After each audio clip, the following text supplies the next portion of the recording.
The scene of you with your, and I don't know that you saw this episode because you would have totally mentioned it. The scene with your little boy getting bullied. Oh no, I did see that. It pissed me off.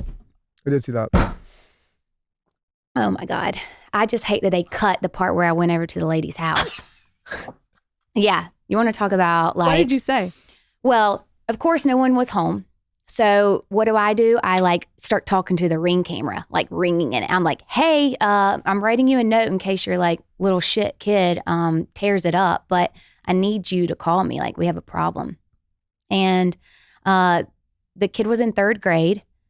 No parents were home. So the kid's just out there running in the road by himself. And so I instantly thought, I told Hudson, I said, he clearly has issues with family issues. I mean, how could you just leave him outside running around? So then I kind of refrained from getting any crazier. But that was something that I've never heard anyone speak about, is the bullying, and having to witness that was really hard. That obviously there was no, script for that when he comes walking in crying. He wasn't even supposed to be filming that day when Hudson walked in. I don't know what I would do in this situation. Well, I started crying because I was like, I'm going to freak out. Like, please. And my husband's like, okay. I was like, I know I might go to jail. Help me. Like, I'm like shaking. I don't know what to do. I don't think that's something you could understand if you haven't become a parent yet. Yeah. Because I don't know, like I said, I don't know what I would do. I'd probably go to jail. Yeah. You think it. You're like, oh my God. Because you can't do anything to the kid, but like, no. I'd have to go and like find the dad and like probably do something to the dad. Right. You know, like it'd be like, or like if they're not talking, like you gotta like, because I think when you become a parent, you're obviously protective of yourself as an individual, but people don't understand there's some trigger that happens when you have a child.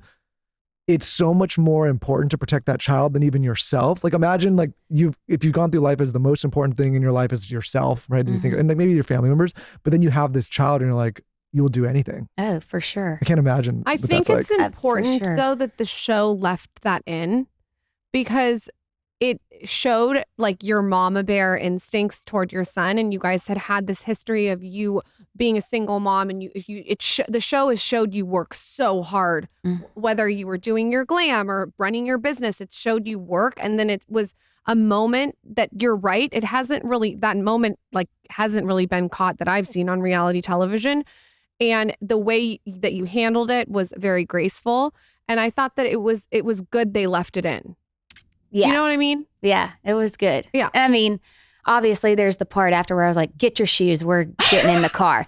Okay. So, you know, at this point I could care less who was in the room. I was like, either you're following me where I'm going or what. And maybe it's a good thing they were there. That's what my husband says. Like, I think you toned it down, thankfully, because of the cameras. I was like, but my son's in the back seat and he goes, that lady don't know who my mama is. And I was like, oh my gosh. I was like, I don't even think you know like how I'm feeling right now. But it was the worst. That was the worst day in filming history I've had so far.